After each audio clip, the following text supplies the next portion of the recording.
This is that hour where we get to have another very serious conversation, and this one is in regards to your power. I'd like to know, is anyone listening to me right now experiencing power rationing in their area where you live or where you work? You been rationed? Is your power being rationed? Munakatua stima? Because I think they mentioned it will happen between 5 p.m. and 10 p.m. If at all that is what I heard correctly. Ningependa kujua, is it happening in your area? Let me know. You can find us on our social media spaces. That is at Radio Gen KE. This is, of course, Radio Generation, the People's Breakfast on 88.8 FM. In Nairobi and Mombasa, it's 90.7. Siti Muga, wewe unareshoniwa stima? Not that I know of. So, Engineer Isaac Ndereva is in the studio. We had him here last time and we were talking about the electricity bill.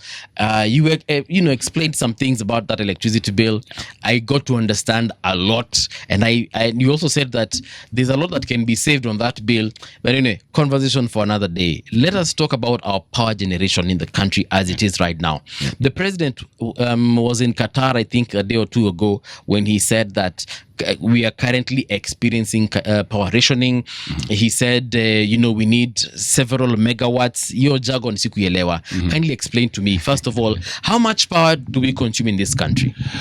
It is confirmed from, I think, on October 28th by KenGen that they were doing very well because they had a power demand of, the country had a power demand of 2,400.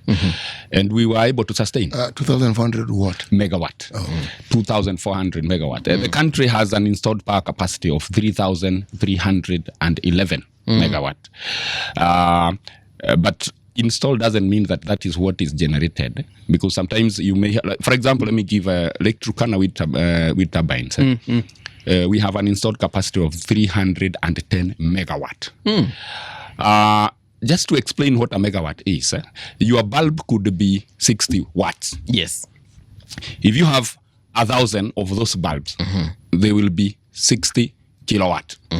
Now, if you have 1,000 or a million, will be 60 megawatt. Megawatt, yes. So now, when we say that Lake Turkana is installed capacity of about 310 megawatts, but then it will generate that when all the 365 turbines are running, and they are running at a speed of around 12 meters per second.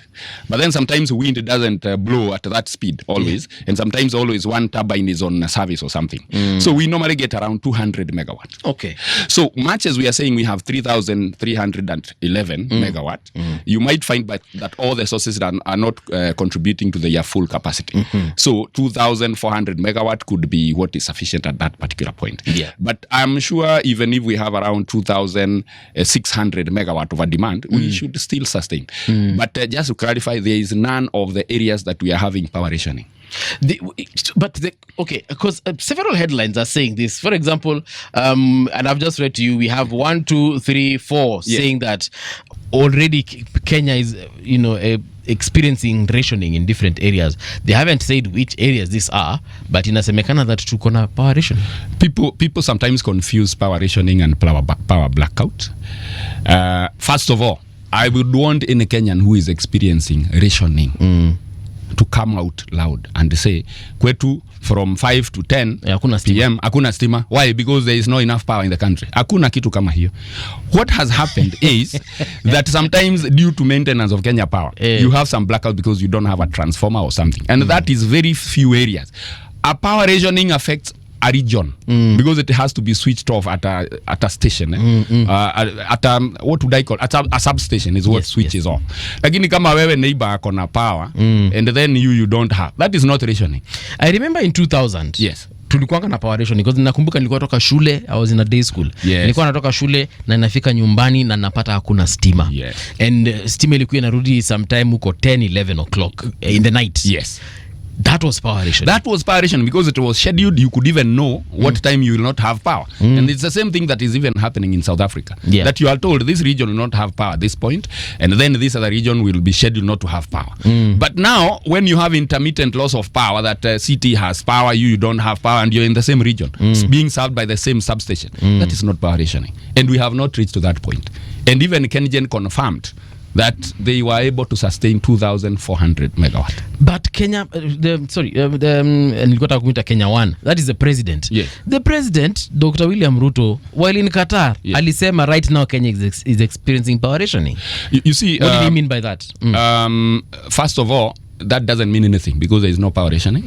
Number two, he has some very bad advisors, and sometimes I pity him. Because sometimes when you are called doctor, is a PhD. Yes. But sometimes you may sound like you are not informed, even based on your advisors. For example, he said, and I want to clarify. Yes. He said the other day that I went to the United States of America. And he said that they just asked that they want one of the data centers. Yes. One of the data centers Uses 1,000 megawatts. He wanted one to be brought here. And then he said one uses 1,000 megawatt. Let me clarify here. If anybody has seen a data center that goes beyond 150 megawatt, akuje tumpatie zawadi.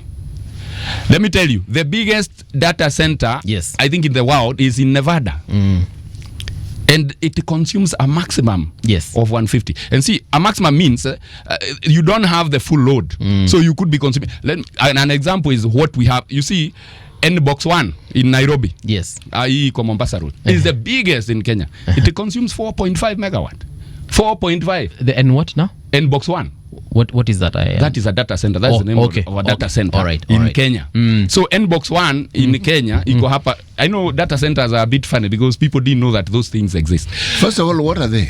A data center is a center where there are huge servers, and they store data, and they also act as access points for example, what we have in our office here, you know where it is up in India, that's a data center. Where the servers are. National data centers. So there are data centers that are owned by companies. For example, Google has data centers all over. Even banks? Banks have data centers where they keep their data. So that, in a nutshell, and they have different purposes, but their main agenda is to store data and act as access points for the same data. And so they consume a lot of power because they are always running up and running 24/7 and cooling them. So now you can't tell me that you need a whole 1,000. You need a half of Kenya to run one data center. That has never been had. And you know, he laughed when he was mentioning that. He was talking to the delegation that he was talking to, and he said he wants to set up several data centers in the country. And he said just one data center consumes 1,000 megawatts. And he laughed and he said, already Kenya, we have what you've said, 2,000. He said 2,300. Yes, that's what he said. Yes, 2,300 megawatts. Hasa akasema data center moja itanyonya power center. But what are and these data centers are being set up for what exactly? Exactly. You have asked the right question. That is not, we have Silicon Valley, we have whatever, those major countries or cities that host major data centers. That's what now, if you come to Silicon Savannah, that would be Kenya. So when he was discussing that, he thought that we need to expand so that that name can stick well. Okay? But now, what happened is that when he went and requested for such, you don't need to do a bigger data center than in the United States. Because even Kenya, that is not where the problem is as Kenyans. For example, and I will even point out an issue that is also touching on power generation. Now, I don't know whether when I was growing up, growing up means when I was employed and I had my own Kasubaru and we used to go to Vasha. The main point we used to go was crayfish camp. Okay. Now, crayfish camp is where you would find some young generation people who are growing up and they have some too few vehicles. And some too few shillings to spend. And there's few shillings that you would go unakaa hapo. Ya mzinga. Yes, ya mzinga. Now, if you go today, you realize that 80% of crayfish camp has been covered by water. Okay, hakuna, you don't, in fact wamebakisha tu hapa ka reception. So where we used to do nyama choma and the few duko imemezwa na maji. You see, it is because the Mau forest, people are evicted from the Mau forest. So there was a sudden rise of water catchment. That catchment. So now, then you realize all of a sudden the president is saying that he needs to add more water to the rivers, and so they want to plant more trees in the Mau forest by cutting down fast. Did we have that problem? In fact, we have more water than we needed, and that's why people, even in Naivasha, you see there is a certain village called Kehoto. Yeah. They have been submerged in water. Now you want to add more water. So that is not where the problem is. In fact, tell me how possible it is for you to come and cut mature trees and na uruke hiyo ingine that is not mature, yet you are using a rolling. You first of all need a road. Then you don't need, I mean, it is not practical. It's just a way of going around to feed a few several interests. So it's not a problem that we have. So even when we say that we need a data center, that is not the problem that we have. We need to do Garana Kulalu. And so it's just a way of introducing some other sources of power. Ndio tuanze kuleta diesel generated power where he has several people who have interest. Unajua engineer unasema hivyo na as we were talking, I was just checking Google about the data centers, and the largest one, which is a hyperscale, the one he was mentioning, actually consumes 100 what you said, actually what from the data on Google inasema 100 megawatts. So yeah, you are right about 150 and below. Yes. And I'm like, so President anasema 1000 kutoka wapi? Who told him that it uses 1000? First of all, I would say that President Ruto has a challenge in one. He thinks that when he quotes something because he is a doctor, that we are going to believe that hiyo ni masomo. No, that is not true, because he needs to be advised. Remember, he is a PhD, I mean, not in power. He's not an engineer for sure. Yes. So someone must have told him that Mheshimiwa Raisi tunahitaji 1000 megawatts for our data center. So whether he researched beyond that or not, we don't know. But the point is, you know, when a president says something, yes, it is taken with the weight it deserves. So when it must be questioned. It must be. Even if he has good advisors who are learned, it must be questioned. Why it must be questioned is because the president is a politician. Yes. And politicians make political statements. It's not that they don't know their political statements. They know. Politicians understand they must speak development to the people. And the bigger they assume, the better. Now, sometimes we may blame the advisors, but the advisors may not be to blame. The advisors may advise, but in our system, there are levels of advisors. There's kitchen cabinet advisor. There's kitchen cabinet advisor. These are all advisors. Okay? Then they're the ones we know. Then kuna mabeste wake. Yes. 1000 megawatts. Exactly. So the point is this. When you are in a place like America and you're seeing what they're doing and you want it to emulate that, and you're among people who are talking big and talking big stuff, even you talk big, and so we must separate political statements from reality, and that's why you must question. When someone says something, you say, explain to us what you mean, and break it down. Because he said one data center. Yes.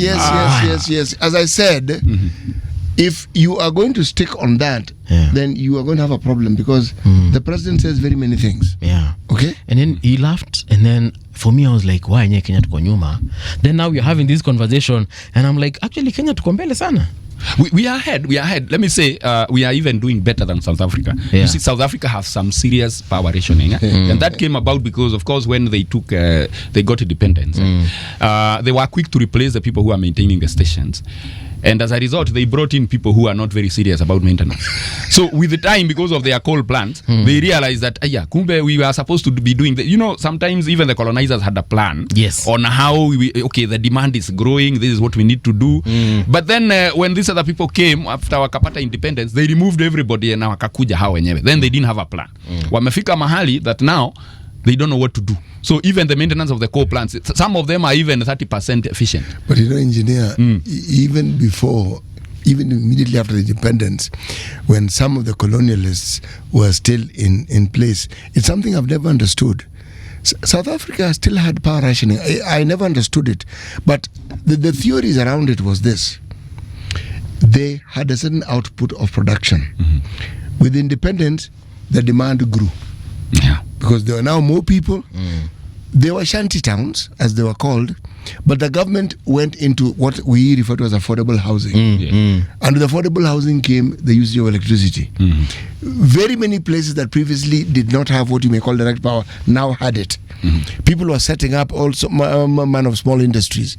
The demand surged. Yeah. Now, if you were not, and that's where now your point comes in, if you were not prepared for this surge in demand, Yeah. then your power rationing will be severe. Yeah. Yeah. So that is what happened. And in fact, remember, even maintaining some of those power plants requires power. So they are even caught up in some mess. But it looks like, there is a song you keep on singing around East Africa, that we are doing power pool. East African power pool, sijui sub-Saharan power pool. That is when you connect one country to the other, like the way we have roads. Now they want us to connect power, such that now what we have from Ethiopia will be going to Tanzania and the rest. Yes. But Kenya is not there to benefit in a way that it could be selling power to other countries. Like, for example, the demand in South Africa is around 50 megawatt. Okay, now 50,000 megawatt. 50,000 megawatt, remember we are at 3,300. Yes. Okay? Compare that with South Africa. Now, even if you want to assist them due to the interconnectivity, how much can you assist them? Now, assume now that we've been connected from South Africa and it comes to Kenya. How much power can they give you if they are not even sustaining themselves? Our neighbors is actually now Ethiopia, Tanzania, Uganda. Those people cannot generate any power to sell to us. So this power pool may not even assist. Wait a minute. It will not make sense. So this goes, according to what we are reading here, we need about 1.2 trillion. This is literally 10% of our national debt. Yes. 1.2 trillion needed Kenya to shillings. boost capacity. Which capacity? Of 1,000 megawatt. Power capacity, yeah. Let me ask this question. There was a time we were having this same discussion with Engineer Ndereva here, and we were looking at the clean energy, let's call it clean energy, shall we? For purpose of our discussion, that we produce in this country. And it emerged that we are way ahead of very many countries in the world when it comes to that sort of sustainable, let me call it sustainable energy, okay? Now, the question again which arose then was, given what we currently have in the country as installed, do we have the capacity to produce all the electricity that we need? And the answer was yes. In fact, we could have excess. Now, where are we currently? Now, first of all, I mentioned that our geothermal potential is 10,000 megawatt. Yes. 10,000. We have exploited only about 950 megawatt. So we still have about 9,100 to do. But that is not where the government is aiming at exploiting. In fact, they started talking of nuclear, which I have no problem. But when you tell us that nuclear will first be set up in year 2035, that is planning that you are going to set up just when most of the diesel plants that were introduced in 2013 and 2014 will be retiring, which is unfair. But then that statement that you have just fished out, that the president said that for you to do 1,000 megawatt, you need 1.2 trillion. Yeah. Do you know what that means? That for every megawatt, you will need 1.2 billion. Just 1 megawatt. 1 megawatt. Let me tell you, if I divide that by around 1,000, you need, I divide that by 1,000. You need 1.2 million per kilowatt. 1 kilowatt, 1.2. Do you know what that means? Even the solar people, the people who are providing solar, they normally do at around, I think it's around 10,000 per kilowatt. Now, when you say 1.2 million, it means he is also planning.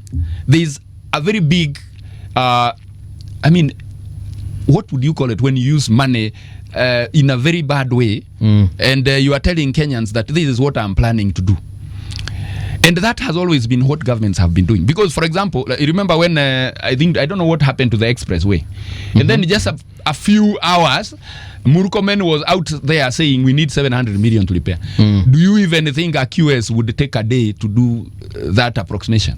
And I am sure even that money was used. So when the president says that for 1,000 megawatt, you need 1.2 trillion, it's not just a joke. It is serious. Because a president is, his statement carries weight, because even the people who will be giving us quotations for that will be playing around the same value. Because again, they can't come to even more than 100% less.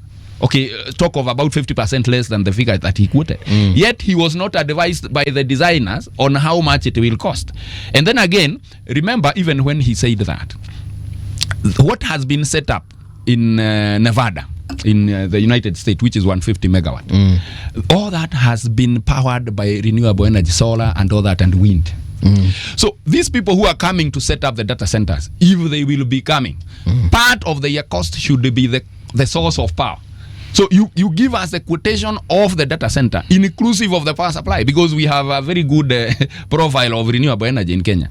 So don't tell us that you are going to get or to fish out part of the power, you slash what we are using because of a data center. Number two, a data center is not a priority in Kenya. It is not, because we are doing well. I am very sure even City, what he's doing, he has not complained about that data is slow. So why would you start by doing a data center instead of doing farming or even creating jobs? I would actually go for something that will employ Kenyans. But you see, a data center, unless Kenyans will be digging mitaro and some other things, there is nothing that is going to assist this country. And so, even when I'm aware that even part of the operations of the United Nations were shifted from New York to come to Nairobi, about 25%. Now, it is the United Nations responsibility to ensure that if they need more data centers, that should be part of it. But it should not be the Kenyan government's job to spend 1.2 trillion to set up power. Yeah. And remember, sometimes I even get worried, because when a president comes for about 5 or 10 years, and then he sets up Kenyans for something to be paid in 100 years, it's very worrying, because it means that every president comes, sets up something, alafu anawaachia mlipe kama Kenyans. Remember, even when we were doing the SGR, the SGR consumed about 328 billion. And then the SGR itself, nafikiri inaleta about, I think at most is around about 20 million or something. Because if you multiply, like just calculate, like we have 1,200 passengers. And then you multiply by, how much do we pay? I think 1,500. Say an average of 15 is 1,500, right? So that's 1.8 million. Multiply by 6, because there is 3 going, 3 coming. Okay, if you multiply by 6, you will get 10.8 million. 10.8, okay. 10.8 million. Now, per day. That's per day. Okay. But there is no operation, there is no fuel. Okay. But now multiply that by 30. So we have 324 million. Okay. Good. Per month. Okay. Multiply by 12. So you have 3.88 billion. Now 3.8 billion per year. Can you say 328 divided by 3.88? You need 84 years. You need 84 years to pay for that. Na tujatoa mafuta, tujatoa labor, tujatoa nini. Now, if you are a president for 10 years, then you set up for that. Does SGR carry cargo? It carries cargo.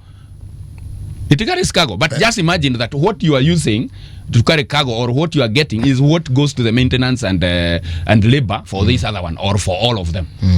Either way, it means that if the president can set something that will outlive before we pay. Now, 84 years, Uhuru will not even be, perhaps be able to remember what he did by the time we finish paying.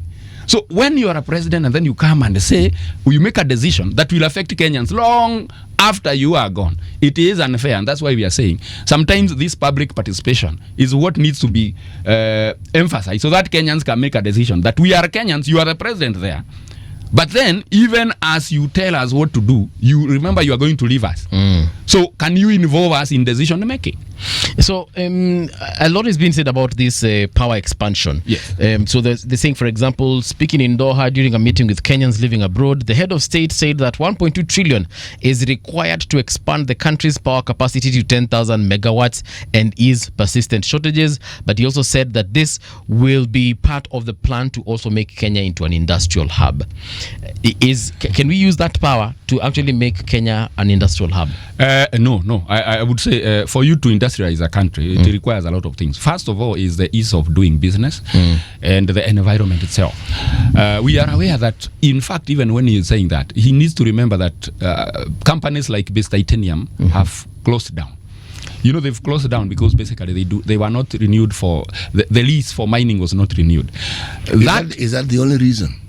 Or had they exhausted whatever deposits? But there were more exploration that revealed that there were more. mining Yes, to be done. But the specific place where they were operating in, Yes. had they exhausted whatever Yeah. deposits that were Yes, there? they had. They Yes. had, and they had identified another area for more mining. But then it was not renewed. In fact, I was a consultant there. I used to benefit because, of course, we had services we are doing every year. But then even us trying to push on how it could be renewed, it was not possible because many people had interest. First of all is the MCAs, for example, who are telling the locals that if they need this land, the compensation is going to be this much. Now, if you look at the land compensation, by the time you will start mining, you cannot recover. It was not economically viable. And let me ask you a question. Yes.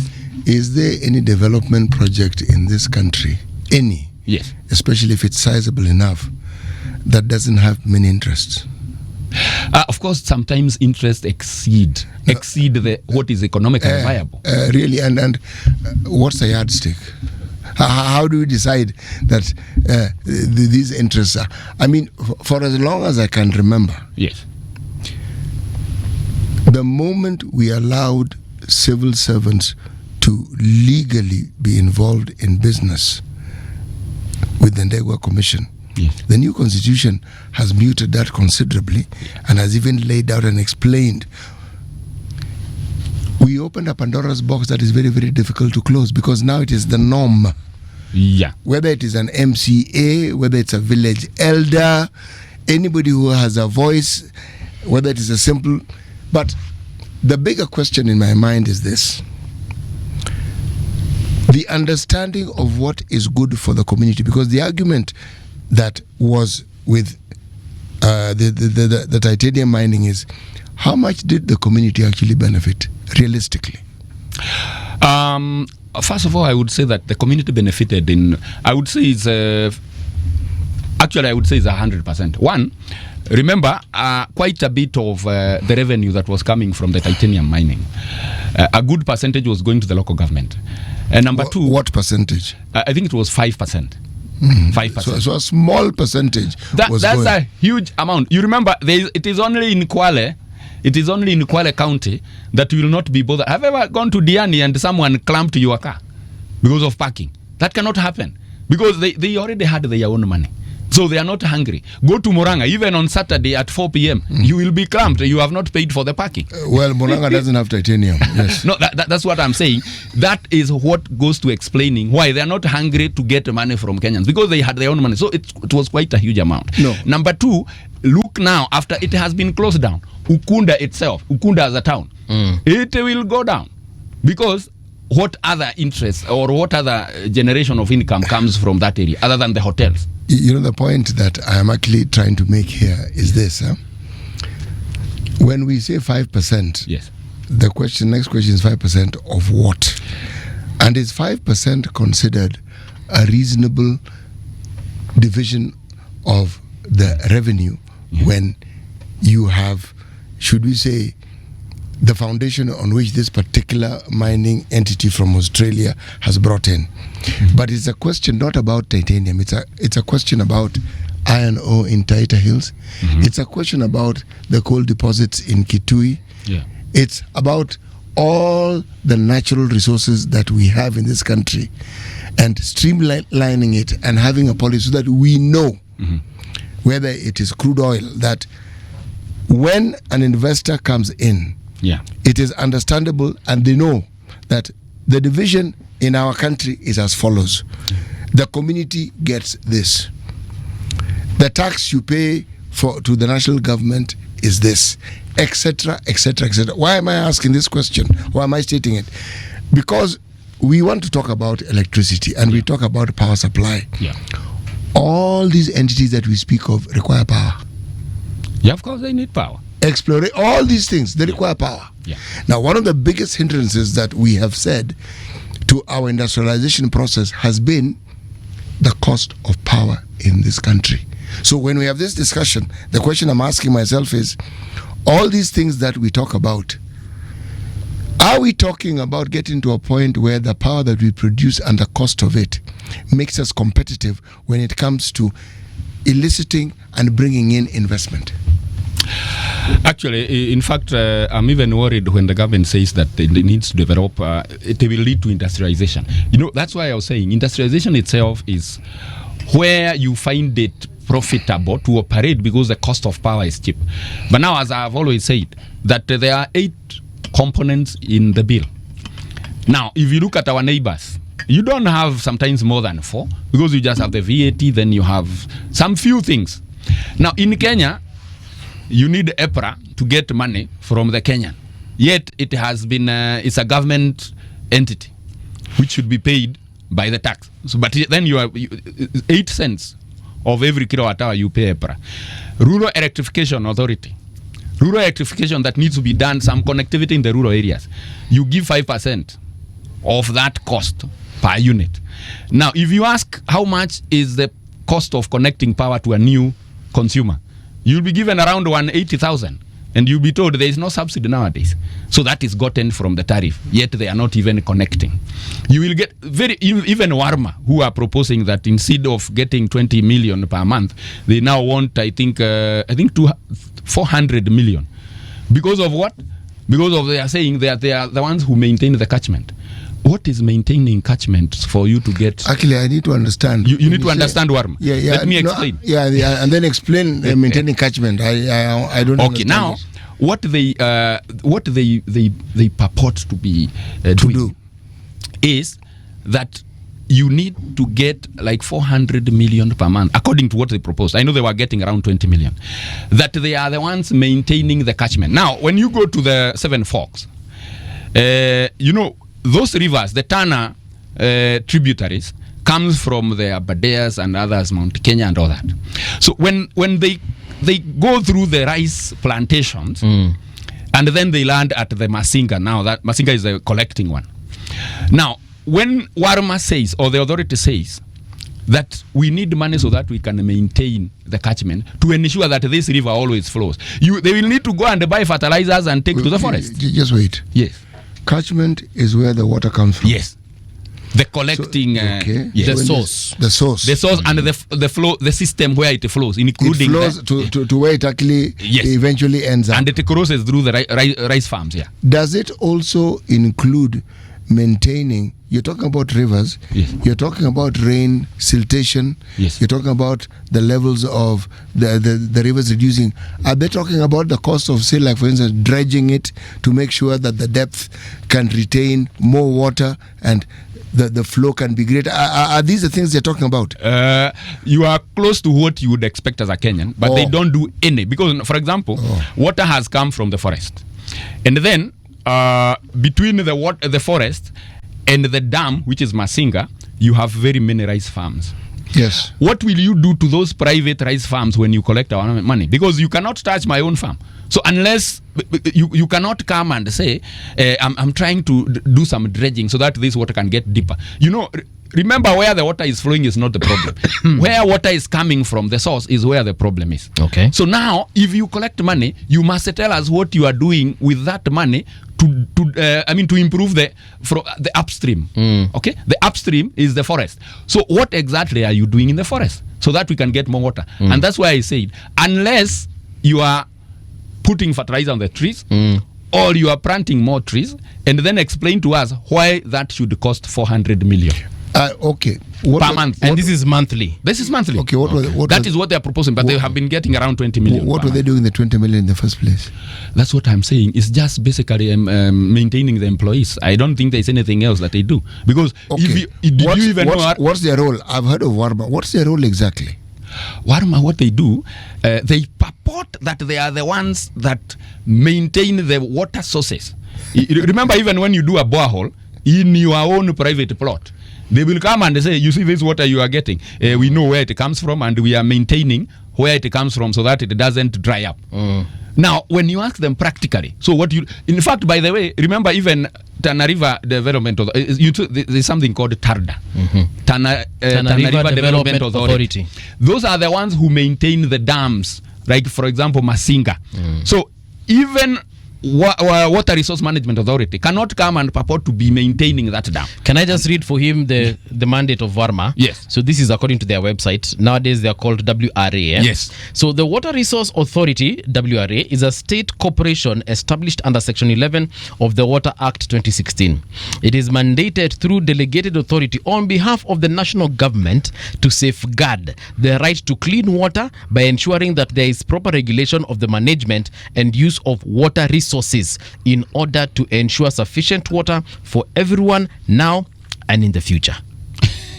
So what? The authority on behalf of the national government to safeguard the right to clean water by ensuring that there is proper regulation of the management and use of water resources in order to ensure sufficient water for everyone now.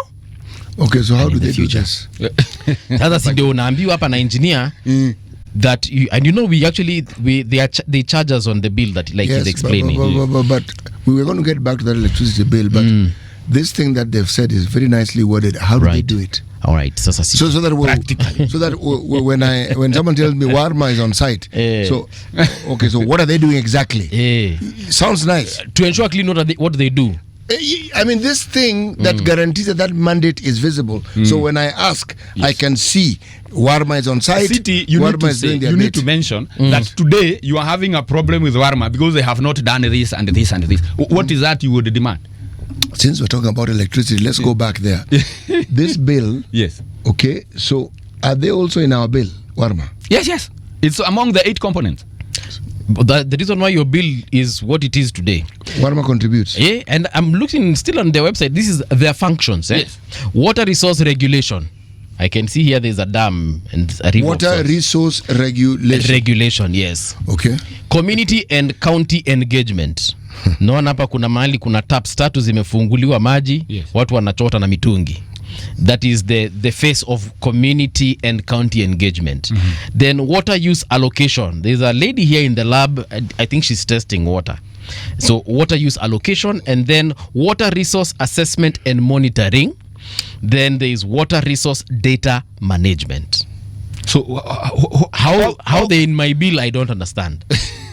They in your bill because I say it. Actually, I do understand why they're in your bill. I do. Okay. Because if what you have read is actually operational, yep, and it actually works, then everything that they say they do is a guarantee. Yeah. Guarantee of safe water. When you have a borehole, guarantee that you regulate it so that you don't overpopulate a region with boreholes and what have you. Because it's along the lines of boreholes that I've heard the name Warma mentioned more than anything else. Okay, so that the entire supply of water in this country will actually, should we say, be something that the citizens talk about well, as in it's something that they keep enjoying. But that is not the case. So when they say all these things, I am saying this, that I do not see what it is they do. I do not see. But on paper, I read. When it comes to power, again, let me go back to an earlier question. What we have as installed capacity, we have more installed capacity than what it is that we use. What is the process that we use to, say, maintain? Because every once in a while, you get a notice on your phone telling you that we are going to be doing some maintenance in this region. Yes. And so your power will be off from this time to this time. Yes. Now, that I understand. By the time your power goes off, it's not being, there's no maintenance, there's no ration, it goes off.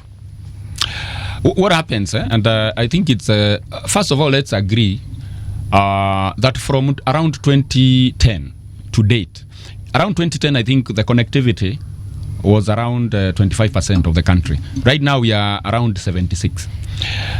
So that's more than double. That did not mean that we also doubled the labor in Kenya Power. So as a result, labor as in the people who are supposed to help maintain these facilities. Yes. Because if I would come out as an MD of Kenya Power, I would say that I would allocate each line or each transmission line to a certain number of people. Or rather, I would say each person is supposed to maintain certain or a few kilometers. Now, much as it increased to 76% from 25, we should have expected also an equivalent increase in the labor force. But that did not happen. So as a result, instead of maintaining, they are firefighting. Firefighting means mvua imenyesha, a cable or a transmission line has been, a tree has fallen. So they keep on always firefighting. In fact, I am in a certain WhatsApp group in my area where always complaints are there. You will never hear of routine maintenance. It's always firefighting. Hii transformer imelipuka, hii cable imeangukiwa na miti. They are always, now Kenya Power has become agriculturalists because they are always slashing trees because of coming near the power lines. So that, due to that, it's not possible to always ensure that you have power, because most of what we are doing as a country is breakdown repairs. So your routine maintenance is a factor of manpower, that's it? Yes. Nothing more? Routine is just, of course, there is what you'd call materials for replacement and all that. But manpower is where we have a problem. Kenya Power has got very few employees in respect to the number of infrastructure that is in the ground, on the ground. I want us to get back to that Tarda issue. Yes. Are we saying that Tarda is doing exactly what Warma is supposed to be doing? Yeah, exactly. And remember, that is Tarda. If you go to all the other dams, which are owned by Kengen, Kengen maintains their own dams. Okay. Much as Warma collects that money and tries... Do they give it to Kengen? No. How? Okay. They cannot give it to Kengen. Kengen, in fact, are the ones who say that these are our dams and we need to ensure consistent supply of power and generation. And so, it is our problem. Much as Warma has collected money, it's not going to be our business because they will never come. Number two, remember Warma is collecting money for all the water sources in the country, including Turkana and Kilifi and all that. Could it be that tunawapatia pesa ya macho because we are using their resource, but not necessarily because they are doing anything to that their resource? Whose resource is water? Owned by who? Warma. Warma owns water. It doesn't own. It only ensures that water is. I'm trying to make sense of why would you pay Warma for water? So ndio maana nauliza hii pesa ni ya macho. Unajua ile it's like tax, the way Mungiki used to collect tax because matatu imepita hapo. So they will collect money because mumepita hapo, not because they own the matatu, not because they own the road, yes, but they collect that tax because tuko na lazima mtupatie. Water is not owned by Warma. Okay. Where the water passes is not owned by Warma. Because I have said, for example, for Seven Forks, yes, is owned by the rice farmers. Yeah. The forest is again owned by Kenya. It's called what? Kenya Forest Service. Yes. So they have their own money. They have their own money to maintain the forest. So where does Warma or WRA come in? What will they do? So what you are saying ni macho, most likely ni macho. But then you again ask yourself, for example, there are very many institutions in this country that are operating. Let me give you an example. Yeah. This nuclear body. Yeah, Nupair. Nupair has been existent since I think more than 5 years or thereabout. Yeah. So when I went and asked, why do we have you people here? You ask the role. In fact, you research the role of Warma. What are they doing? The role of Nupair currently. They are doing exploration. They are doing training. Because the first plant is likely to be set up in 2035. Since they are doing training, yeah, the people who are being trained will have retired by that time. So are we really serious about this training? Because if we come and train city for something to be set up in year 2040, why are we training city? So that is what basically you ask Nupair what they do on a daily basis. It's training, exploration on what to do, but they have identified they will be setting up the first one in year 2035. So now ask yourself, why do we still give Nupair money from our taxes? And let's not forget that countries are shutting down their nuclear plants. Of course. Yes. Not all. And they're not shutting them down at once. There is a process by which they shut down in the same way. My argument is they're getting away from nuclear energy. Yes. If you look carefully, I would argue that is not entirely true. One of the things that is happening alongside what you're saying is they're always trying to figure out new ways of ensuring the safety of nuclear power. In fact, what is odd and strange, nuclear power is actually considered to be fairly clean energy. It is. Yeah, clean yeah, energy. it is. Strangely enough. You see, But It's not strange. It's actually true. you know, I'll tell you why I'm calling it strange. This term clean energy, and whoever came up with it, it's an oxymoron. Because, you know, it is. If you look at everything that goes into producing this energy, there's nothing clean about it. What you use, the equipment you use, the process you use. Let's talk about something as simple as I went to, is it called a wind turbine? Yes, yes. You need fuel for that thing to work, to set it up, to do all these things. Once it starts rotating because of the wind, you still have to maintain it. The maintenance, you don't maintain it with wind, you maintain it with oil. You maintain it with... Cleaning the gearboxes. and all Yes, that. exactly. The point I'm trying to make is the output may be what we call clean, but the word renewable is better because it's a natural resource that keeps coming. People talk about clean energy where you use batteries that have at the core of their formation lithium. The very process of excavating and getting this lithium, there's nothing clean about it. It's dirty already. There's nothing environmental, even very friendly about it. What we wanted to point out is Yes. Nuclear is not supposed to be priority when we know we have a geothermal potential of 10,000 megawatts. But is it wrong to think of the future? let me tell It's you not something. future actually when you have that. I was checking out countries that are phasing out nuclear power, and I'll mention a few of them. Germany completed its nuclear phase out in April of 2023. This is Germany. Italy closed all of its nuclear power plants by 1990. And maintained its no nuclear stance. They've decided nuclear is in their past. Yes. Lithuania completely phased out nuclear power as well. Belgium has a plan to phase out nuclear power. Austria has no nuclear power plants and has challenged the EU's classification of nuclear energy as a green investment. You need that topic on those headlines. Yes. You need to add that Kenya plans to start nuclear power. Yes. Now, I mean, why would you be wanting to start nuclear power when the Kingdom of Spain, Spain has a plan to phase out nuclear power. So what? And I remember the last time you were here, engineer, you said that tutaanza kununua hizo second hand. Yes, that is a plan. And you see, I wanted you to come to that point. That when you hear someone has seen an opportunity to buy the second-hand power plants that are being phased out in that country. In those countries. So it's not that we are going to build new technology of the same. It's that we are going to buy those old ones and bring them here. And it's, of course, tutaambiwa ni 1.2 trillion. Of course, So now, when we look at this situation, why are we in a hurry to get into nuclear? When advanced countries who are phasing it out, they've sought alternative sources of energy, whether we call it renewable, clean, or otherwise.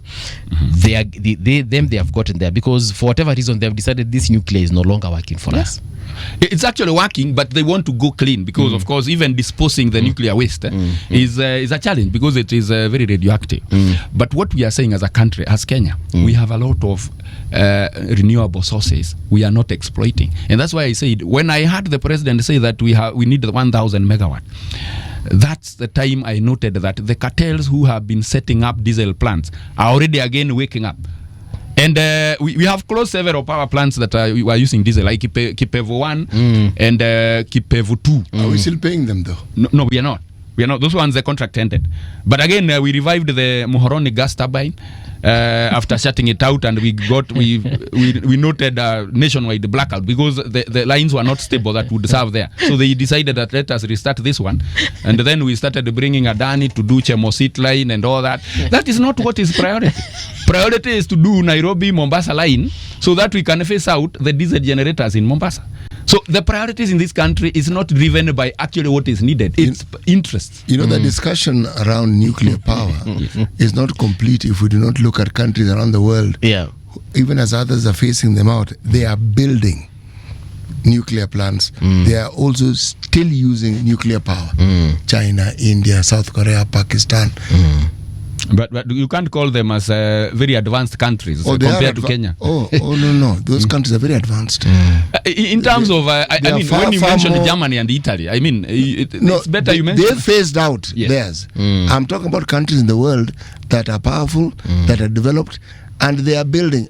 I am simply saying the discussion around the nuclear has to have both sides. You have to talk about those who are phasing and asking why. There are those who are building. You have to ask why. Yeah.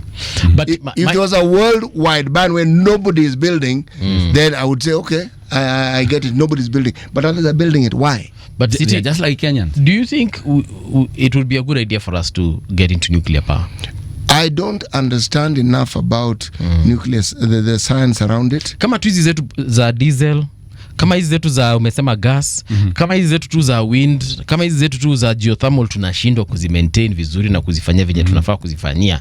Mimi ninaogopa ile siku tutaamua kutumia umeme kutoka What nuclear the energy. engineer has asserted, and which is true, mega projects in this country unfortunately are always labeled as having interests other than the development itself, and that there are individuals who are focusing on what they hope to gain. We are a country that borrowed 2 million to build a dam. Yeah. If we cannot maintain our own bridges, dams like you've just mentioned, they zinatoboka zina wipe out millions of Kenyans. Yes. I mean, surely. And also, we have enough water supply. If we look at hydroelectric dams, the question I would ask is, why don't we just focus on those? Because the raw material is called water that is actually required. We actually have and look at ways so that Warma can be given more relevance, so that we can actually see them planting trees. I want us to talk about because we're talking about nuclear energy, and I was just reading up during the break why some of these countries have cut down or phased out energy, nuclear energy, and I was just going through Germany's reasons. So the key reasons for the phase out include safety concerns, where they're saying catastrophic accidents such as the Chernobyl one that happened and Fukushima in Japan heightened public fear of radiation and the risk of accidents. So for this reason, Germany said, you know what, let's think of a future that doesn't include nuclear energy. And then there was an anti-nuclear movement, a global one, and Germany, saw this history of public opposition to nuclear power marked by protest, and they decided there has to be a reason why the public is not for this. Then nuclear waste disposal, the inability to find a permanent secure site for high level radioactive waste was a major factor. The phase out allowed Germany to focus on finding a final repository by a government mandated deadline of 2031, which is in 6 years time. And then of course there's energy transition, that they want to go towards renewable energy, clean energy, and the goal was to create a low carbon economy while also eliminating nuclear power. So and nuclear waste is a very big problem. How we dispose of those rods that we're going to use and other waste that comes from the usage of this, like for example the water that is used just to cool the rods. I think South Africa producing nuclear energy? It does, because most of them is coal. It only comprises 4 to 5% of the power. Come again? Only the bulk of South African power is coal powered. Okay. They have nuclear energy, but it only whatever it produces and its contribution to the national grid is only 4 to 5%. Okay.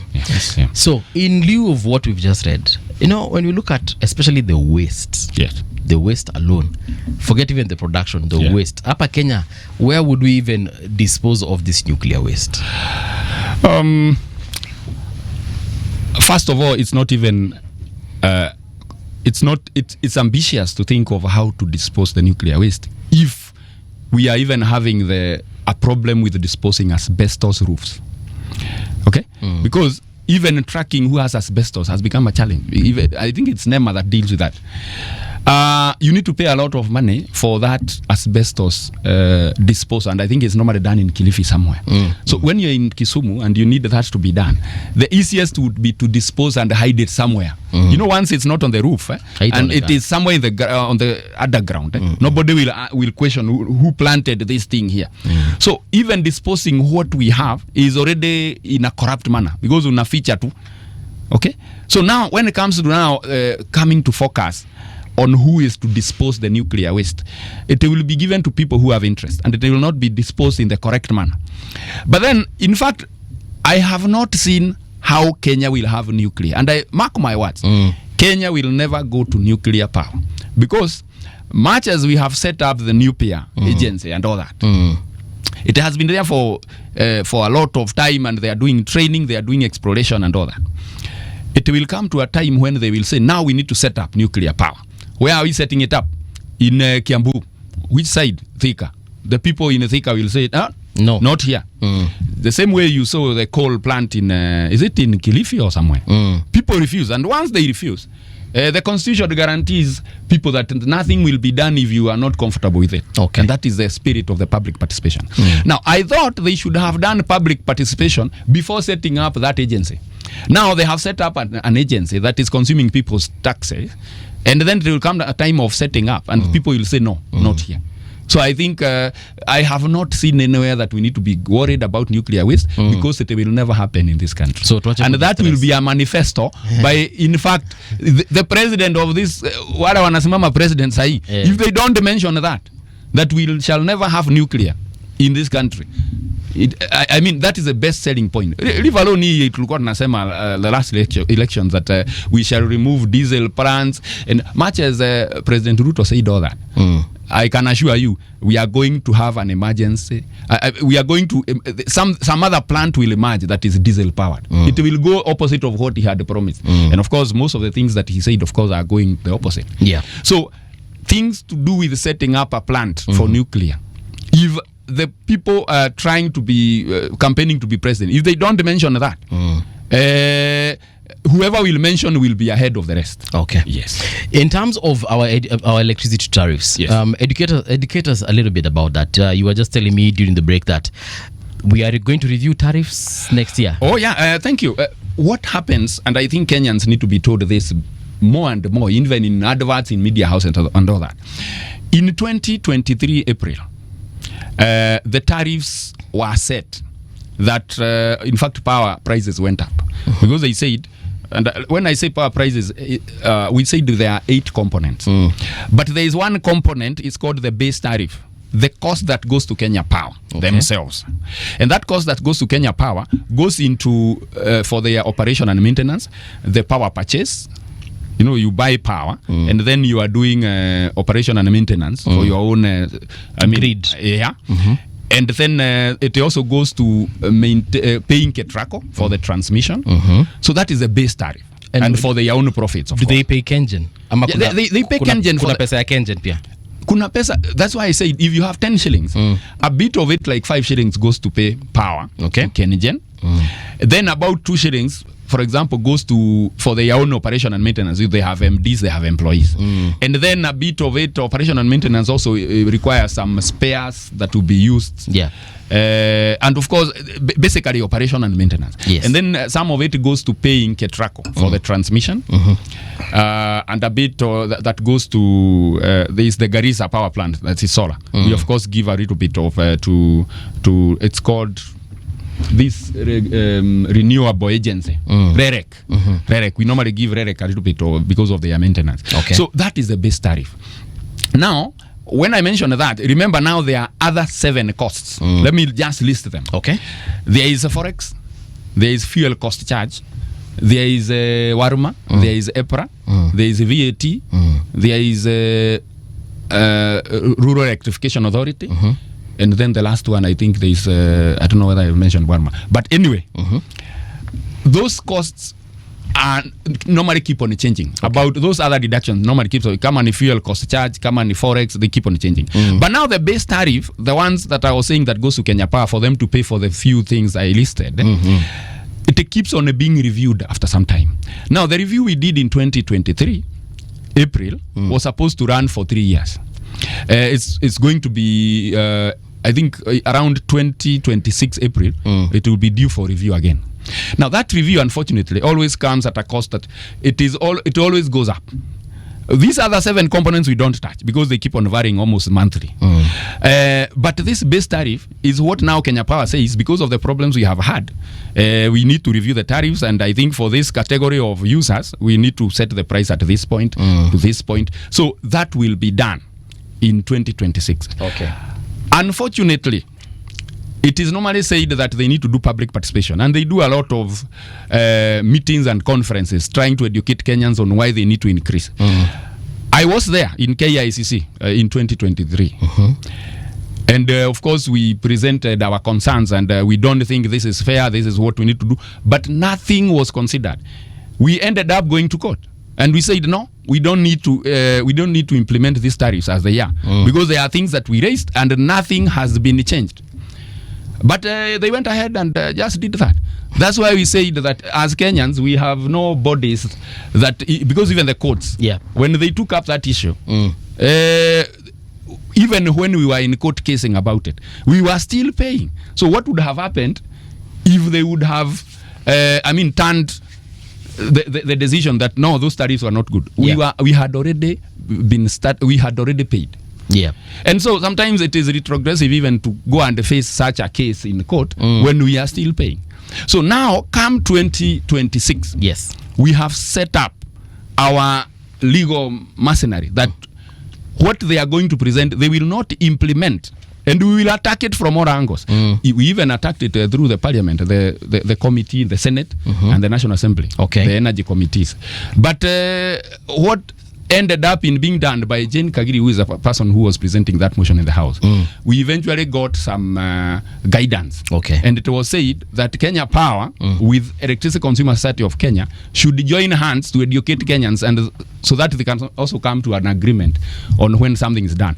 But we've been muzzled. That report, nobody talks about it. We went to, when they were presenting the statistics for the end of the year in Sarova Stanley the other day, about 4 weeks. We mentioned that they are not engaging us. And then they were very quick. The MD was very quick to say, we know if you are talking about how we assist each other and it is money you want from us, that discussion, we are not very comfortable when you are talking about money. Remember, Kenya Power, that is what he said. I've quoted him verbatim, that we are ready to work with you, but if it is in issues to do with money being funded, that we will not work. But again, how are you supposed to work if you are not being funded for these trainings? Are we supposed to get our own money? And remember, Kenya Power should have a kitty for CSR. So what are they doing with their kitty for CSR? They are just going around Mombasa doing their own conferences and nothing assisting Kenyans. Yeah. So that's why we said this time, when they are doing the tariff update or review, yes, we will be involved. It's going to happen in June. They have not advertised, but I know this one will expire in April of 2026. So most likely, they normally think about it after that. What happens when you have a new president who is coming in? When you are reviewing, that's the time, again, he promises everything. And so in 2026, if they are going to review around that time, they may not talk about it because they don't want to interfere with the discussion about the campaigns. So most likely, it's normally done when the president has won, and now he thinks that you won't do much. I don't have much to lose. Now, a bigger problem will emerge if actually Dr. Ruto is the one to be elected, because he will not have any apologies for another term. So he will do what he wants with your bills, and you will have to pay. And you have, of course, seen that his government is looking for money everywhere. For example, now even there are many people, and this, I think we are supposed to be going to court. There are many people who have been served with backdated bills. Like normally you pay like 6,000, and then you realize that you've been told you have a bill of 180,000. You try to bargain, and they tell you first pay, and then to ongea. Now that is very unfortunate, and it cannot happen in Kenya, because these people have been paying 6,000 because that is their basically that is their income. So when you tell them, you are telling them that go and get some loan, you pay, so that we connect you. And it is even worse, because even when you don't pay and you have another facility that you have registered using your PIN, they will also disconnect that other facility. So they keep on doing that. Is that legal? How widespread is this problem? That problem is widespread. Around now, if you tell people to call or tell people to text, who has this problem? My office has been flooded by these problems. I even have several letters. Very many letters of people who are calling Kenya Power that this is not true, you should have told me. Like, for example, if you've been told that we've been approximating your bills, and we needed to be charging you 100 kilowatt hours, but we've been charging you 50. Now we have realized that since 2020 you've not been paying this 50, and so we've summed up. You have 3,000 that you've not paid. At what cost should you be charged those 3,000? Is it the current cost or the cost for 2021? You see, so in fact there is already some disagreement on even if that is The case. the units that I have not paid. Why are you using Tunatumia the bei current gani? cost? Let me ask also, And whose problem is it? Because it is you are approximating. So Yeah. it's not my problem. in the same breath, number one, you've said it's illegal. If It is illegal. if they shouldn't disconnect my office and my home at the same time. Yeah, they if the shouldn't. problem is my home, wakate huko. Wakate huko. But you see now, they resorted into that because what happened, you have 3 meters. What you do, you see a meter that is backdated, has some bill. So what you normally do, you get another fundi or another Kenya Power crooked person, anakuja na kuwekea mita ingine, hii iko na bill unatoa, unaweka kando. You see, what should they do? They should come and say, hii unajua ni stima hatutaki upate, so that you pay. Yeah. So they also disconnect that one. Okay? Once then you may decide that sasa I am going to install solar wapi? Hapo. Ndio tusisumbuane. They will come to this other facility and disconnect. That is what they are doing, which is actually illegal. Again, how widespread is it? That is a problem with many people. In fact, including The reason why I'm asking, Yes. usually when the problem is widespread, Yeah.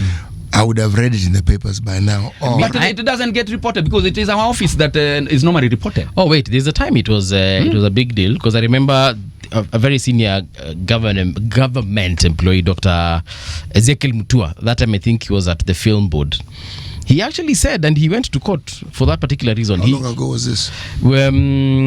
It was sita kudanganya, but I know it's probably It's not this year. 3 or 4 years ago, perhaps. Yes. You see the issue, the reason why, go ahead. So he went to court and he actually won that case because he got a bill of over 100K, if I remember well that bill. And yet his is a domestic house, ni yeye na familia yake peke yake. So you don't expect a bill of more than 10 Gs perhaps. So that time when he got a bill of over 100K, he was like, guys, help me understand this. So he went to court and went to the process. Personally, I've ever received such a bill twice. I received one of 4,000 and then another one of 6,000. Huu mwezi napata ya 4, the next month napata ya 6. Yes, yet the house I had just moved into, I hadn't stayed there even for a year. I had spent a couple of months in there. So when I was brought na nilikuwa nimezoea kulipanga bill ya maybe 700 ikienda sana. Yeah. So siku moja nikaletewa bill ya 4,000. Went to the local Kenya Power place, complained, they told me, bro, you pay. Tumekuwa tukisoma bili yako vibaya. So for the sake of makelele iniondoke, I paid that 4,500. The next month they brought me another bill of 6,000. I went back and I told them, guys, what kind of witchcraft is this? So we had that. I had to move from that house because I said the next bill will be for 10,000. That's why I'm saying city maybe has not faced that problem, but us as an office, those are the daily. In fact, I have several letters of different companies. Like now, this client is being charged. Is in Mombasa. Is being charged 7.2 million. 7.2 million. Electricity. He has a factory. It's just a small. What would you call it? When not even necessarily. I know it's a hotel, but when you see someone is used to paying 400,000, 300,000, then you are served with 7 million. Now, what they are telling you is. We are not reading your bill correctly. As a result, we have seen that we did not charge you these units. So now, much as you have been consuming since 2019, we have come with, you have about 500,000 kilowatt hours, but we are going to charge you on the current cost. You see, now, first of all, that is inconvenience. Because I had no problem with paying an extra 20,000 every month distributed. Yes. But now what you are telling me is that I should look on where will I get 7.2 million to pay you now. So it is some rampant kind of a problem that is with many Kenyans, and they have nowhere to cry.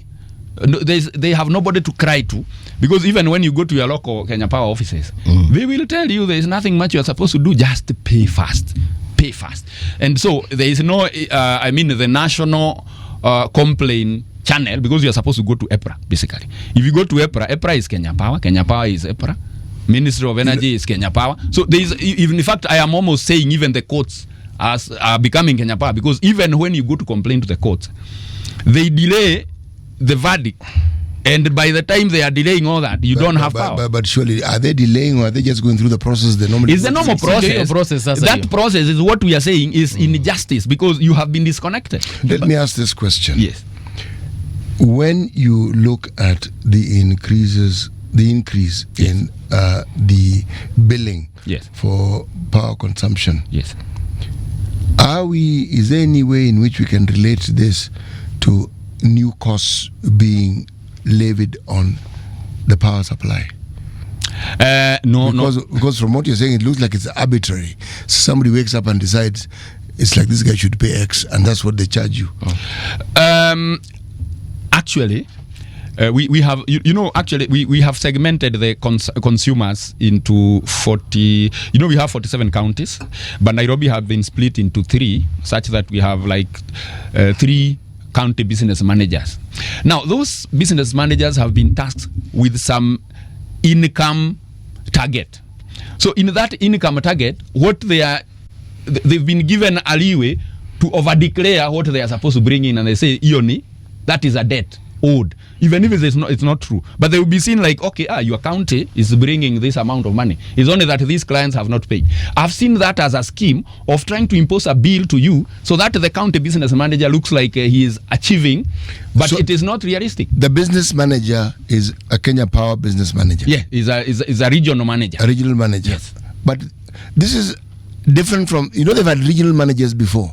So this is not the regional managers they've had before. No. In fact, the income has been segmented into. So these are specific individuals whose purpose is income generation. Yes. They are the people who are in charge of a county, the operations of Kenya Power activities and all that. So the power that goes to that county is being accounted for, that this is the power you have received as a county, and this is the money you've brought in. So it was a progressive move so that you can reduce the power theft and all that. But then it has come with a task that is income targeted, and so you can also impose a certain amount even if it has not been justified. Why I'm asking these questions is because what it is that you're saying is, in my mind, disturbing. I have had situations where I've seen my bill hiked. It's not that I haven't seen it. Mm-hmm. I've seen it. And like every good citizen, I've raised questions and asked, when did I start consuming this amount? Well, I didn't ask it in quite that manner. I said, when did I attach a factory to my house? Yeah, because the what you're charging, in my mind, clearly can only be a charge that I would be asked to pay if I had a running concern that needs that amount of electricity, because the number of people in my house have not increased. Let me even guide you, assist you in explaining. Someone comes and says, we had milk that was 20 liters here. You are the only person who is in this room, and in 2 hours we can't find the milk. So they are assuming you have drank all that milk, yet even practically it's not possible. So sometimes they even go to an extent where even the installation that has been done in your house cannot even allow you to draw money or power of that amount. In fact, for example, if you have a transformer that is giving you, for example, 100 kilowatt, a transformer, when someone does a bill that shows like you are actually almost drawing 400 kilowatt, it's not practical. And that is what is happening. So when you are saying you didn't attach a factory, it is possible that even if you would tell them, come here yourselves, live like me, consume what you are saying I have consumed, it will not be possible. And that's why I'm saying it's not realistic what they are imposing on Kenyans. It's basically because they have some income target which they impose on Kenyans so that they can declare to their bosses that, look, this is what I have sold and this is the money I'm supposed to be collecting. It's only that people are not paying. And for them to implement that and make sure that it's going to happen, they are going to disconnect you and follow up any other facility that you have registered using that PIN until unatezwa, until you pay. There's something I've not understood with clarity. Yes. Over time, partly is because of the rural electrification and so forth. The number of people who consume electricity in the country have increased over time. Yes. Now, I am assuming that if it increases, it means there are more people paying Kenya Power. Yes. Does the revenue of Kenya Power reflect an increase in the number of consumers paying? Question number one. If it does, yes, why is it then, therefore, that we never experience a situation in this country where you're being told, as a result of the improvements we've made over time, yes, your power is actually going to cost less as opposed to more? Well, that is what you'd expect, because remember when Safaricom was starting up, it was very expensive for them to maintain their system because there were few users. And so one base station or one BTS or us you call it a booster, for example, Yes. would be serving a number of people, and you must maintain it in terms of the power demand and the cost of running it. So it was being divided among the few Kenyans. So as we increased, it became more efficient, and so they also lowered their cost. And that's why you see the cost of using a mobile phone, using Safaricom, for example, is cheap as compared to when we were having a credit card of not less than 500 shillings per scratch card. So now you would expect the same when it comes to power, that the more we have become, the more efficient the system has become, because we are serving many people using the same infrastructure, and so it should have been cheaper. But you realize even before the review in 2023, they were making losses.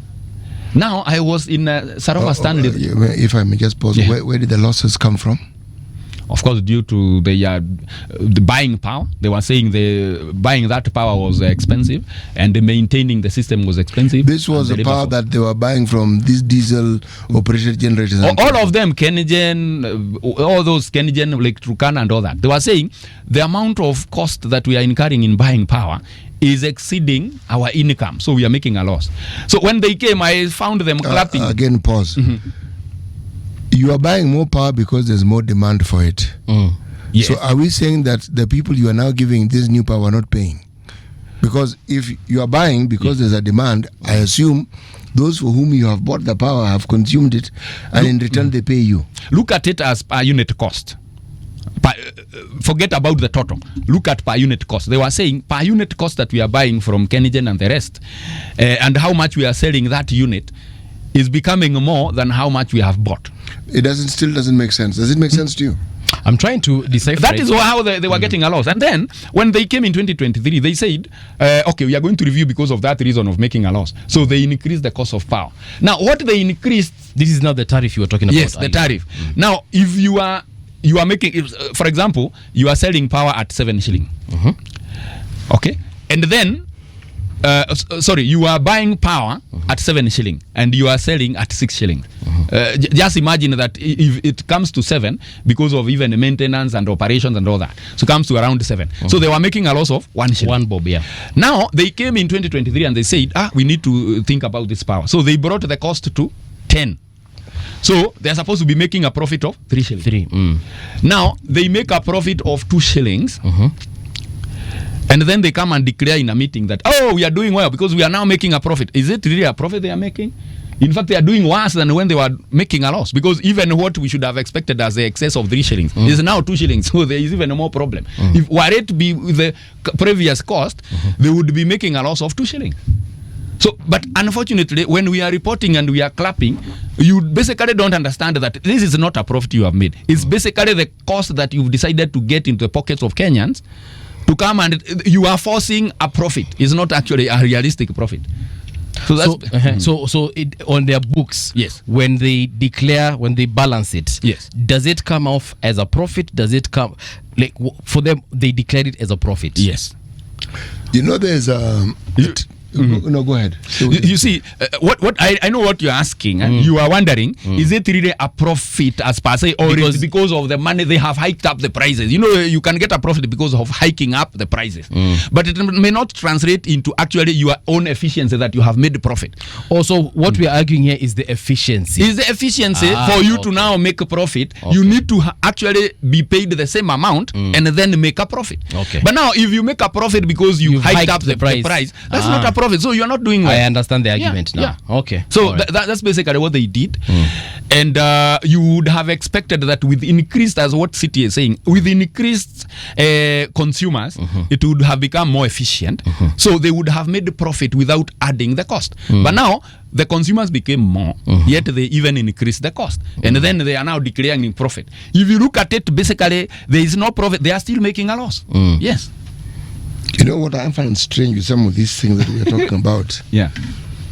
You know, it's like I'm listening and hearing a story that it doesn't matter how many times it is told and how many permissions it have, it still doesn't make sense to me. I actually want to ask about our sources of energy, because when we look at countries like Sweden who are actually using takataka to manufacture energy. Yes. So they burn up this particular, and they actually import it sana from countries such as the United Kingdom. Why is it that they're able to convert their energy, their trash into energy, yet here in Africa we have so much trash? Actually, we have so much trash, and we're able to convert the same to energy, and it's readily available. So before we consider going to nuclear and even fossil fuels, of which we are currently using, why is it just difficult? You see, as I had pointed out, that any project in this country will have some interests. Now, you are, for example, you are the CS for energy. If you are the CS for energy, making power or generating power using waste, how much are you going to get? Now, what if you generate using diesel? Remember, diesel, there are those people who have, the people who provide or who supply diesel to those plants are oil marketing companies. Yes. Now, you know some oil marketing company that will reciprocate a bit of what they get to you. Why would you be interested to go to Takataka? Yes. Okay. So basically it's the interest. It's not that we can't do. Number two, the problem and what I fear, when you tell the government that you actually need to do this using Takataka, they will come up with like 1.2 trillion is required to do that. Then you realize what you thought you would save is actually now even hurting you more. It's better to kaya vile tuko. Engineer, you don't like this government, do you? No, there is no government I have liked as far as the cost of power is not going lower. So what we are saying is that the interest is the problem. The interest is the key, and I said, like for example, I even tell, and I will declare that, that all politicians who go to get elected is because they have not found any other way of making money other than being paid salary and go to do looting. The deals, Now, what they do, because they know they might not be elected in the next cycle, they will try to amass everything that they can get. So even as a government, remember, right now people are saying one term. If that will happen, the people who are already there, they will have to amass everything so that by the time hata kama watakaa miaka 20 bila kurudi kwa power, they will have amassed everything that they needed. So that is basically what makes the interest very competitive here. If you are to bring power using waste, how much will you make by the time you get out of office? So one way is, if you must do that, you have to say it is 1.2 trillion so that you get your loot. By the time hata kama utachaguliwa ama utachaguliwa, you even don't care whether it's going to work. And remember, for example, when we got the government in 2013, the drive was that we need to generate 5,000 megawatt. This is now the Jubilee government. Yes, the Jubilee government. 5,000 megawatt. Remember, right now we are 3,300. 5,000 was the plan. But now, when that plan came, there was some sudden prop up of we got some few plants za diesel zilitokea. Yet we had not reached to that point that we are actually in crisis, like during the Kibaki time. Do you know the energy production in 2013 before the new plan and before we got to the 3,300? How much were we producing before that? It was just around 1,500, and it has been. So we doubled during Kibaki time. We are at around 1,000 or 1,500. Then what was our demand? It was actually around there or more, until he decided that rationing inakuja. It's not assisting Kenyans. So what we need to do, can we do some emergency measures, or how can we set up a plant so that we are out of this problem? Ndio akakuja kasema the quickest way is to bring a diesel plant. This because you plug and play. This is not President Kibaki? Yes, or Kibaki. So, but that was supposed to give us time to set up more renewable and permanent solutions. But then it became more profitable for the cartels, because now providing fuel to those plants, they wakaona, hey, na hapa ni unacharge Kenyans directly. You know, we normally pay about 4 shillings of fuel cost charge. They realize hii unacharge wa Kenya directly, and they don't understand. So instead of now building more permanent solutions, when they came in 2013, they said actually we now need 5,000. So they said, and we that time hatukuwa na hiyo shida kubwa. So they decided to set up wakaleta Triumph Power, wakaleta those other. It's like everybody looked for their own. Yeah, for their own. So right now in Nairobi, we have Iber Africa, we have Triumph Power, we have Thika Power, and we have Gulf Power. Look at the generation per month by those plants. There is nothing. What is it? If they were at full capacity. But we have to pay them to be on standby. If they were to function at full capacity, yes, what would they produce in terms of power? Let me tell you. they are operating at less than 3% currently.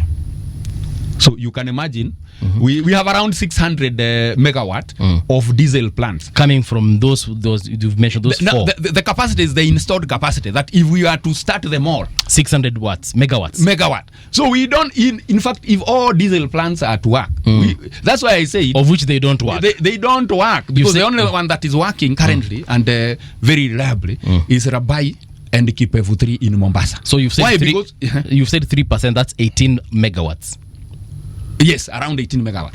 Those are in Nairobi. The ones in Nairobi, they are very idle. They are just there on standby. So when you tell me that there is going to be power rationing, first ask me how much is Gulf Power operating for you to start saying kutakuwa na rationing. But even in Mombasa, even at 3%, Gulf Power is paid as though they were functioning at 100%. Yes, of course, that is what happened.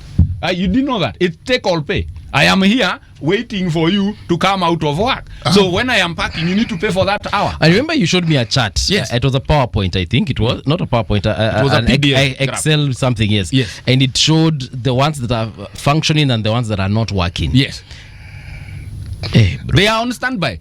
Now, when you say that standby for standby, in case there is going to be reduced generation by water and geothermal, they are on standby.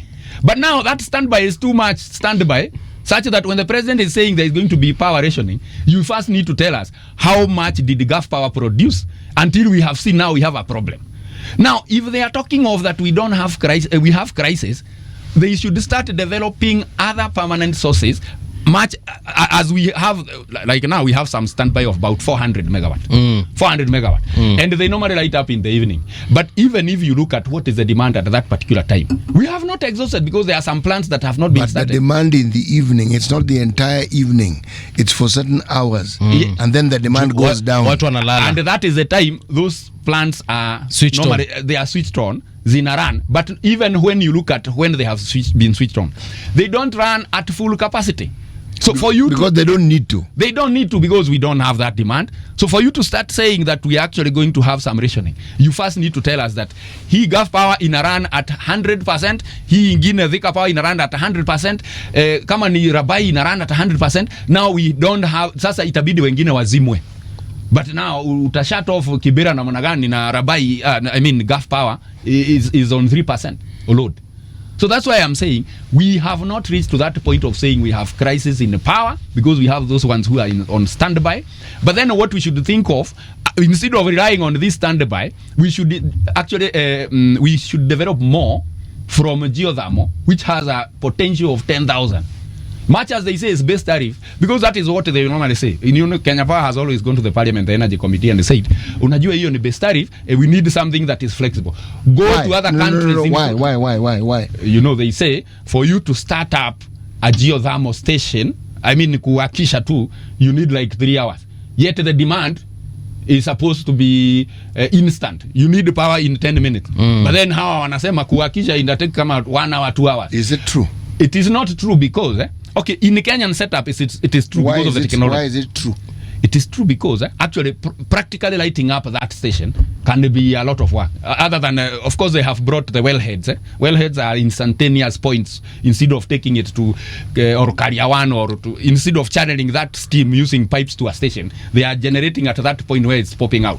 But now there are technologies in other countries, including Iceland and all the rest, where you can actually get some very good technology of working with flexible geothermal. But Kenyans will never do that. They will start thinking of how to get some used up power plants from nuclear, and so they want to set up diesel so that cartels can be supplying fuel to those plants. I still don't understand. Please understand.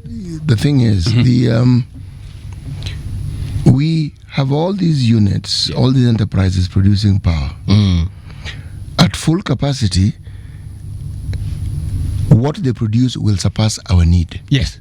Okay? Yes. So, from a layman's point of view, we don't have a power problem. We don't have a power problem. That is what I'm saying. Until those standby generators who we are paying to be on standby, until they exhaust up to around 100% of their generation, that's the time we will say, tumejaribu tumewakisha zote, hatuna power. But right now, they have not. The standby generators were actually brought in to produce power, not to stand by. The others whose contractual obligations have expired. How many years were they in power? Were they in operation? No, they normally have a contract of 20 years. Why 20? When they were doing the investment, they said that we have taken some loans. If you are going to give us a contract of less than 20 years, we cannot pay back. It's not economically viable. Did we, to your knowledge, did we look at what they were saying and determine whether what they were saying represented the truth or not? Thank you very much. Who is supposed to say that, let us look at this? It's the Attorney General. You know, some of them were signed in without the Attorney General's knowledge.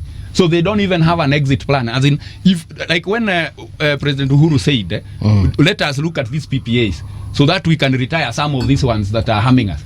When they went there, we looked at it and we thought, hey, these people have no clause of, in case I want to stop you, how much will you be paid? So, they didn't have that exit clause because the Attorney General was not involved. All right. So who signed those agreements? Which those office? Agreements, of course. Yeah. Which office? It's the Ministry of Energy, Kenya Power. Right. So, of course, it's Kenya Power. So if the AGs, did somebody from the AG's office sign? Some of them, no. So it means that those contracts were actually not legal. That's why you have always seen that even when the Parliament says, the Energy Committee says we need those contracts, you can never get them. You will never get those. So essentially you're saying you can't get what doesn't exist. You can't get. But for example, just get the contract from there's a plant called it's called Or Power. It is in Orkaria, Geothermal, a private one called Or Power. They have 4 plants. Those plants are selling power about 2 times of their neighbors, which is Orkaria 1, 2, Orkaria 1 and 2. They are getting from the same wells, but they are selling power almost 2 or 3 times. And they are owned by private individuals. Those are owned by private individuals. I see. Yes. And this power that they are selling goes to the national grid. Yes, yes. So when you aggregate all the cost, the low plus the high, yes, this is what now reflects on what it is we are told to pay. Yes. I see. And for example, let me tell you another shocker. We are getting power from Ethiopia. We are? Yes. We are Why? getting 200 megawatt because we don't have enough. Bwana. Okay, let me say. Did we not just establish that we have enough? We have enough because, so, let me explain. So at what point did we then suddenly not have enough let me when we had enough? Generating power using those diesel plants is expensive. So Kenya Power sometimes finds it better to buy cheaper power. So they found that if we get power from Ethiopia, it's going to be cheaper to pay them. But now again, they are paying at how much? 6.5 US cents. Okay, that's which is around 8 shillings. But you see, we can actually generate from our own geothermal if we develop and get it at 3 shillings. If we are how much do we pay for the diesel? The diesel, let me explain. Diesel, you are likely to be paying like 5 shillings. Okay, so it is but still now, cheaper. No, it's not cheaper. It's 5 shillings. 5 shillings is less than 8 shillings, Bwana. But you see, remember the fuel you are going to pay directly as a consumer, which could be up to 40 shillings. To produce that 1 unit. That's why I said. That's why I said. What sort of contracts did we sign? That is the one I am saying. You have signed a contract. Let me give it a good perspective. We have come and agreed that you will be on standby to carry my employees from work to the different areas. And I will be fueling your car. Now, we first negotiate that I will be paying you 100 shillings. For the employees. But then on top of that, fuel, I will charge you separately for the fuel I have consumed. So, kama imekuwa packed hapa, you will pay me, for example, the 4 shillings. But if it runs, whatever fuel that has been used to run, you will pay again that on top of it. And that's the take or pay I was saying is that you have to keep on paying the 4 shillings even when I am not starting my plant.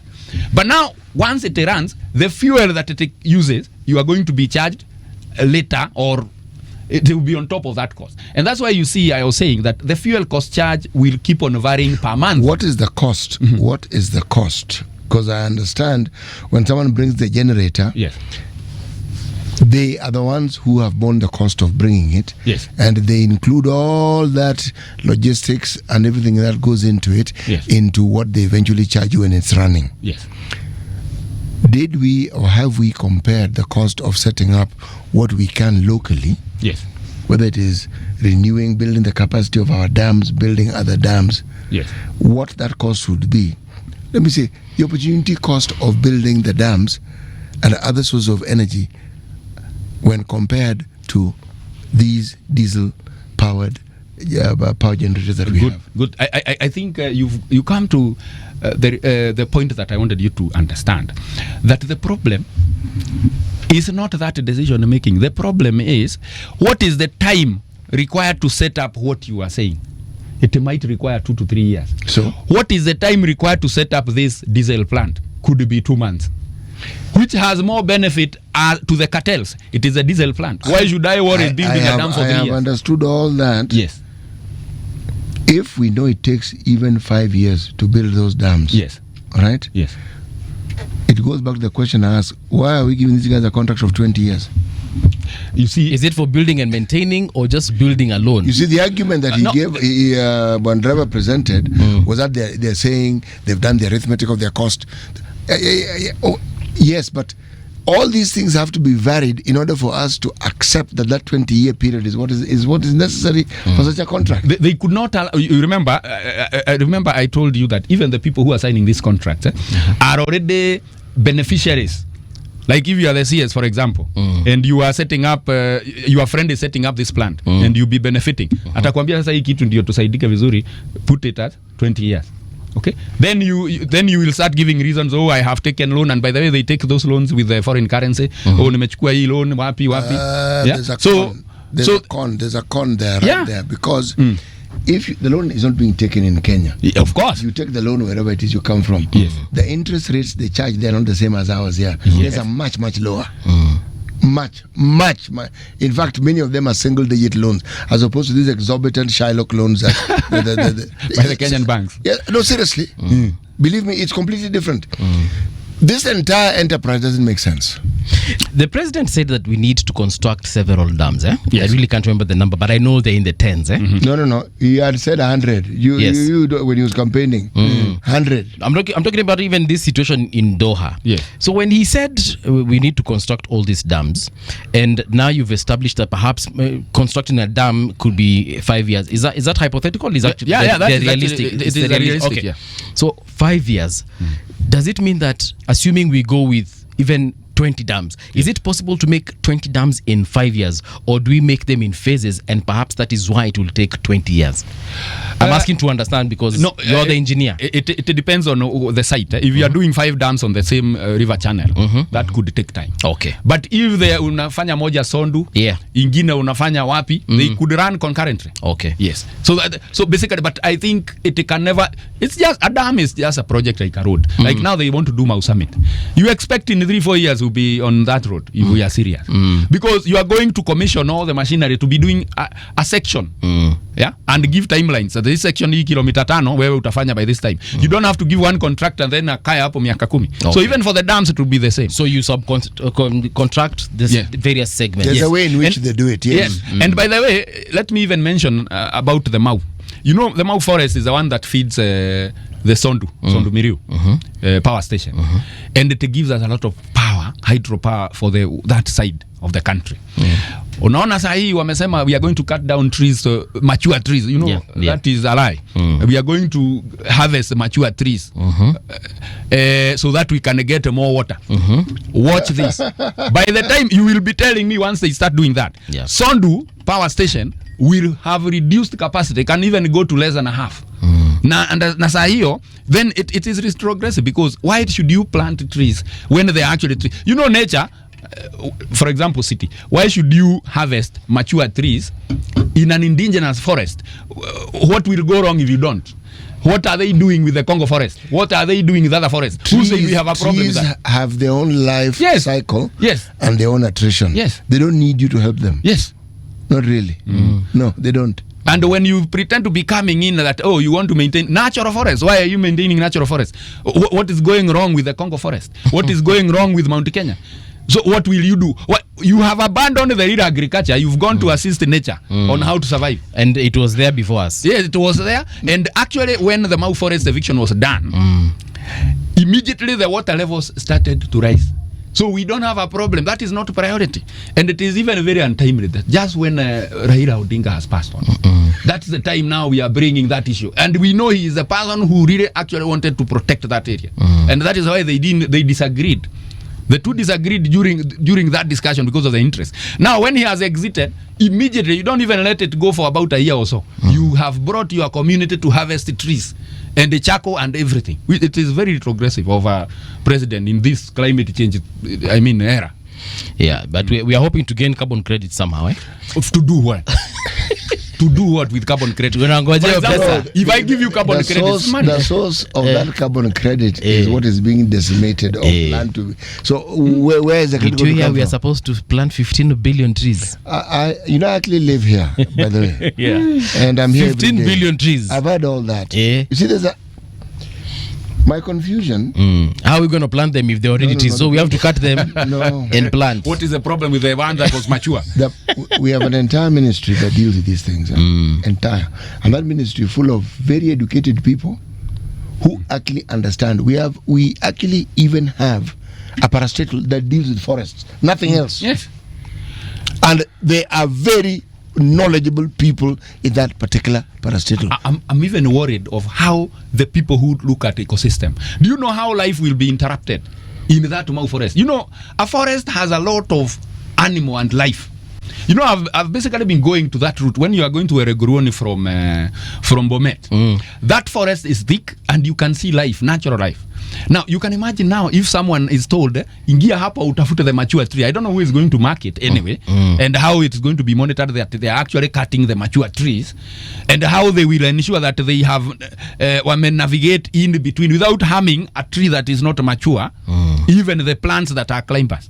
I don't know how that will be, but it is very progressive. I don't know why people are not opposing that. Even the civil society organization that deal with the environment, even the other countries should come in and tell Ruto, no. Is there something they know we don't?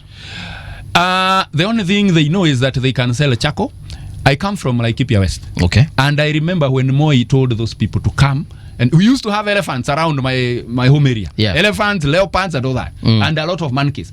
Today, ever since they were told to come and farm and plant trees, they've never planted the trees. It is still bare, no animals nowadays. I don't know what happened. Now, if that is what they want to do to the Mau, it is going to be very complicated because it will look like the way there are streams that dried up in our area simply because they removed trees. And you see, when you have a mattress and you have an umbrella on top of a mattress, water doesn't evaporate. So it has to seep through.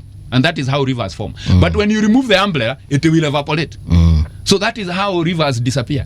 So once you remove the canopy on the forest floor, the water will go up instead of seeping down. And that is why that is what they don't understand. Okay. And I don't know how they are convincing themselves that they are doing better. You know, if we were to look at this discussion and give it a proper 360, this particular department just represents a problem we have. It's just that we need power on a daily basis, and it's the engine that runs the country in many, many ways. I am not convinced that some of the solutions, especially these diesel-generated power solutions, when you know the length of time it takes to build a dam, you know the amount of money you're going to have to pay these people over the period of time. And you balance. That's why I brought in the issue of the cost and the benefit. It's called opportunity cost. If you tell me that we need these things for 5 years because it'll take us, or say even 6 years, because we need to be building these dams, but all those dams won't be the same size, and we'll need another 2 years to get them operationalized. You tell me that we need to give these guys a contract for 10 years, it would make sense. Because in that time, after thinking around everything, yes, 10 years should make sense. Yes. 20. And at the same time, we are not increasing our own capacity. So we are going to be held captive by these fellows. Yes. Yeah, we'll be endangered, exactly. Yeah. So essentially, we cannot move away from this expensive source of power when we have an opportunity to actually get to a cheaper source of power. Yeah. That has been the challenge. We have come to the end of the show, folks. This is like literally we have 10 seconds before we exit. So thank you so much, Engineer Isaac, for that insight. what we need to talk about is basically what are they called? We need to talk about solutions to some of these problems that we're having, and that will be our next conversation with you.